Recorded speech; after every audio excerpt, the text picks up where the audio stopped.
Hi friends, welcome to సౌటెల్ kitchen. ఇవాళ మనం చందవాలు ఫ్రై ఎలా చేసుకోవాలో చూద్దామండి. నేను ఇక్కడ 3 kgs చందవాలు ముక్కలు ఇలా పలచగా కట్ చేయించుకున్నాను. వాటిని నీట్గా క్లీన్ చేశాను.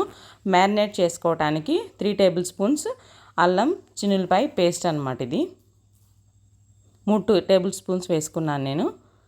అలాగే ఒక స్పూను కారం, 1 నుంచి 3 స్పూన్లు అండి. మీ టేస్ట్కి తగినట్టు వేసుకోండి కారం కూడా.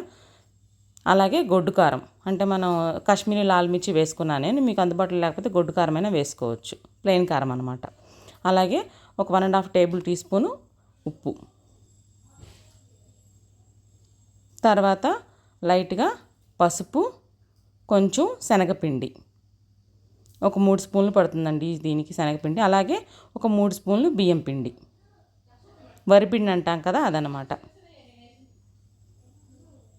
లైట్గా ఫుడ్ కలర్ వేసుకున్నానండి. మీకు ఇష్టం లేకపోతే అవాయిడ్ చేయొచ్చు. నేను చాలా లైట్గానే ఫుడ్ కలర్ యాడ్ చేసుకున్నాను. తర్వాత దీనిలో కొంచెం ఆయిల్ వేసి బాగా మిక్స్ చేసుకోవాలి. ఒక 2 టేబుల్ టీ స్పూన్లు పడతాయండి.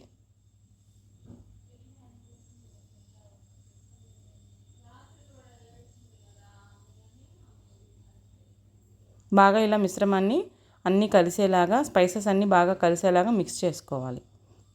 మరీ గట్టిగా అనిపిస్తుందంటే ఆయిలే వేసుకోవాలండి. ఇందులో వాటర్ అనేది ఏమాత్రం కూడా యాడ్ చేయకూడదు. నేను ఇంకొంచెం ఆయిల్ వేసుకున్నాను, షార్ట్ మిస్ అయింది.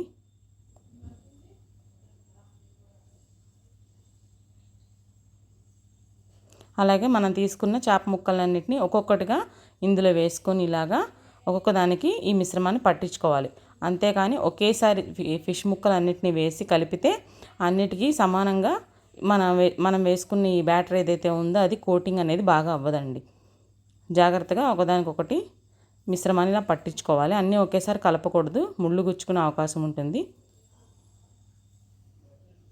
ఇలా అన్నిటికీ నీట్గా ఒక్కొక్కటిగా మనం ఈ బ్యాటర్ని పట్టించుకోవాలి. చూడండి ఇట్లాగనమాట.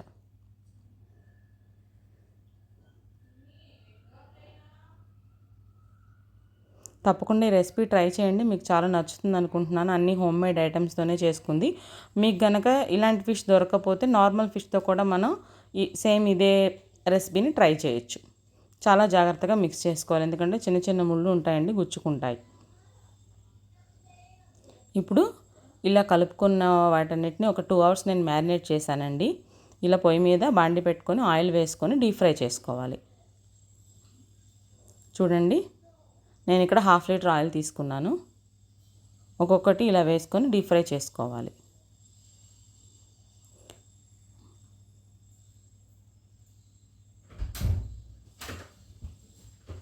ఇలా అన్ని ముక్కల్ని ఒక్కొక్కటిగా వేసుకొని విడివిడిగా డీప్ ఫ్రై చేసుకోవాలి. నిదానంగా సిమ్లో పెట్టుకొని డీప్ ఫ్రై చేయండి, లేదంటే చేప ముక్కలు నల్లగా అయిపోయి చేదుగా టేస్ట్ మారిపోతుంది అన్నమాట. ఈ కలర్ వచ్చే గోల్డెన్ బ్రౌన్ కలర్ వచ్చే వరకు చక్కగా సిమ్లో పెట్టుకొని వేయించుకోండి. చూసారా, ఈ కలర్ మాత్రం సరిపోతుంది మనకి. ఎక్కువగా వేడి చేయకండి, బ్లాక్గా అయిపోతాయి. ఈ విధంగా మనం గార్నిష్ చేసుకొని మీకు కనుక మా రెసిపీ నచ్చినట్లయితే తప్పకుండా లైక్ చేయండి, షేర్ చేయండి, కామెంట్ చేయండి, సబ్స్క్రైబ్ చేయండి. Thank you.